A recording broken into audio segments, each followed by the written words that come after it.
there's no, I don't know the interaction, so what do you think? I mean, this is actually the question that's come up most often, and I meant to include something about it, but I forgot to.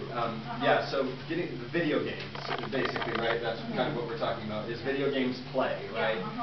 It is. It is a cognitive form of play, but it lacks very many of the elements that are truly what is beneficial about play. Because play is beneficial cognitively, which is a great thing. We all want, intelligent young children with good hand-eye coordination and all that.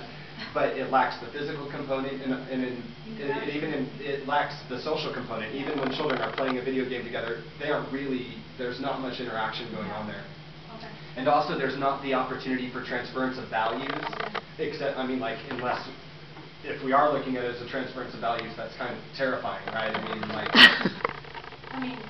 There's no, I don't know the interaction, so what do you think? This is actually the question that's come up most often, and I meant to include something about it, but I forgot to. Yeah, so getting the video games, basically, right? That's kind of what we're talking about, is video games play, right? It is. It is a cognitive form of play, but it lacks very many of the elements that are truly what is beneficial about play. Because play is beneficial cognitively, which is a great thing. We all want, intelligent young children with good hand-eye coordination and all that.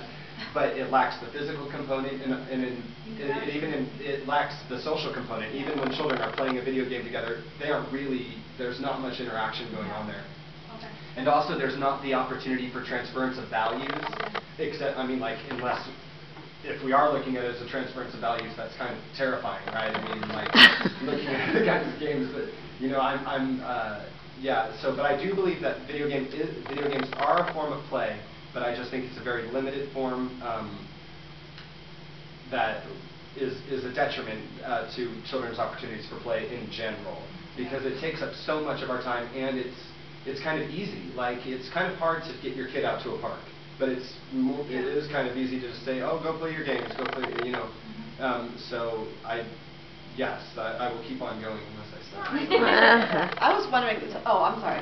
I just, to kind of, my question, but to kind of build on that, so these new, interaction type games, like We Fit, and these games that actually really stimulate play, like bowling or boxing and dancing and doing things with your friends, do you think that that's on a different level of just sitting at a computer and shooting and playing shooter games with friends? I do, and I think it's a positive movement in a very negative situation, because like you just said, all it is like reenacting real play. Oftentimes when I see children playing these games, they'll be like, I just caught a pass. Okay, let's go outside. So I do think it is a positive movement. I definitely do, especially given our health challenges here in the United States. But at the same time, it still is limited, and I'm afraid that it will make people feel like they're exercising or actually interacting when it's not. And so I have no research to back up any of that, but I do think that it is a positive movement in a negative situation is how I would characterize it. Well, that kind of raises a question for me. I have other questions, but it raises a question for me. How do you differentiate play and games? Games are a type of, it's almost like square is a rectangle, like that. It's almost like that. Games can be a type of play, but play is not limited to games, is how I would say it. And so that's what you're talking about with the video games, no? That it's a limited form of the play, yes. And so then how would a video game compare to, say, playing baseball? It would take a lot to look at it, but there was the Japanese study that I looked at specifically talked about this video game situation, because if we think we've got a video game problem here in America, we have nothing on Japan. They actually have a term, which escapes me at the moment, for a teenage boy who does nothing but play video games. There's actually a word for that. They have a term for everything. I think that's just called teenage boy here. And so how does it compare? Back to what they have noticed that video game play does have actually cognitive gains over children who do not play video games. So in terms of that, that's how it compares there. But in terms of baseball, you're getting hand-eye coordination in both, and also you're getting the communal thing when you play baseball.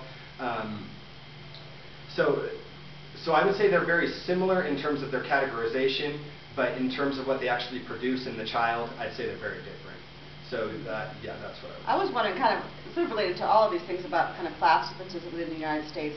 I was thinking of, I know I was working on unequal childhoods, and it seems like there's been a critique of this, but that middle-class parents are overly involved in sort of structuring children's play, and that might be similar maybe to Taiwan, but different from a lot of the other countries you looked at. And I was wondering if you think that, whereas sort of the model of with the poor kids in the U.S. is that they were sort of allowed to go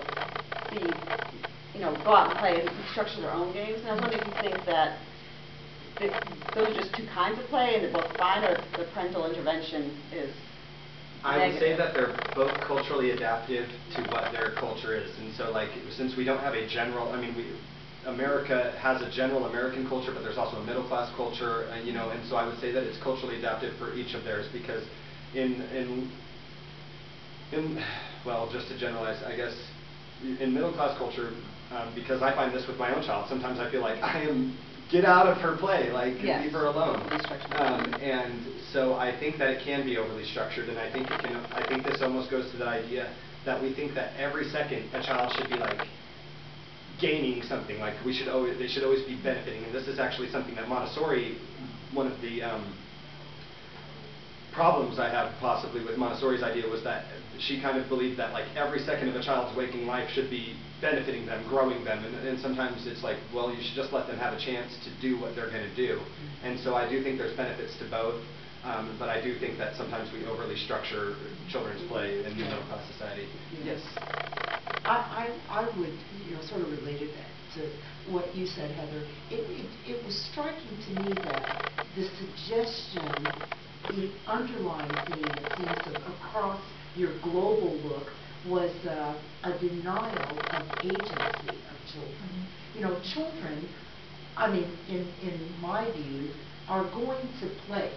They're going to find whatever the context, whether it's poverty, whether it's, you were talking about playing with garbage, or whatever it is, that it almost seems like that is what children do. Children work into play. Yeah.